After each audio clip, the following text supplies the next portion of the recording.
Hello everyone, this is Chrism and I'd like to welcome you to another conversation about your Kundalini awakening experiences. Right now, as I mentioned in another video, I am in the great state of Florida where it's really hot. And if you have the Kundalini, you may just as well get used to some of that heat. Not everybody will have the intense heat that Kundalini brings. Sometimes you'll get the intense cold. And then there you'll never be able to get warm. And here, it's harder to get cool, but because of Florida and the way the temperatures in Florida are, you acclimate to the heat a lot quicker here. There's a great level of power here in this part of the country of North America. To come here is to really enfold yourself into an extreme diversity of wavelength of power this palm tree has its own wavelength of power.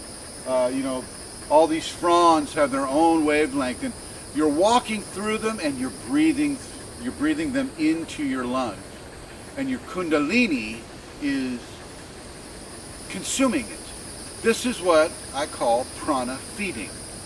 Now, if you were to do it the exact way that I was shown to do it, you would be naked. You'd be naked, and you don't necessarily have to walk for miles.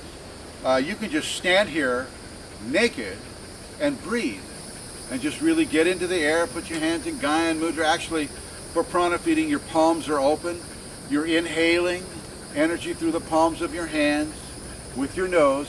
For those of you that understand the concept of chakra breathing, well, you're chakra breathing through these chakras, through the hand chakras, through the fingertip chakras, through your fontanelle chakra, the crown chakra, through the eyes, the nostrils, the mouth, as many places as you can, and of course all 7 chakras.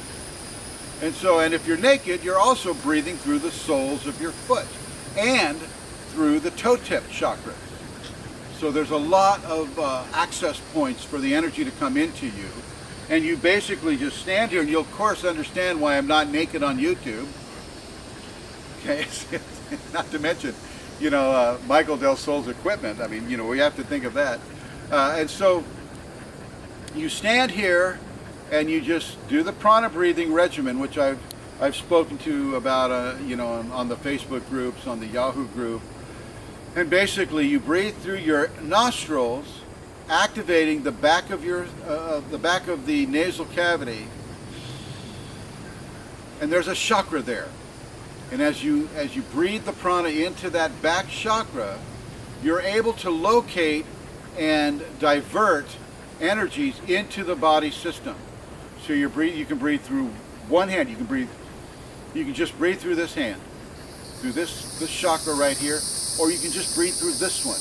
Or you can breathe through all of them at the same time, which is, of course, what I will suggest that you do at the beginning before you start isolating them. Okay? This is prana breathing. Feeding yourself with prana. A lot of what the breatharians will do, if they're following at least these techniques, is from this diverse collection of different frequencies that allow you to nourish your body energetically. With Kundalini people, however, I don't suggest the whole breatharian scenario. I don't suggest that at all. You need to stay grounded to the earth, and so you need to partake of the earth. You need to eat the plants. And in some cases, according to the Shakti or the Kundalini within you, you will have to eat the animals that eat of the plants, for their different frequencies of energy as well. Omnivorism is really the key phrase, and as a friend of mine says over and over, about 80% plant matter, about 20% meat matter, and that even those percentages will shift and change as your Shakti delegates what kind of nutrition she wants you to have at what time.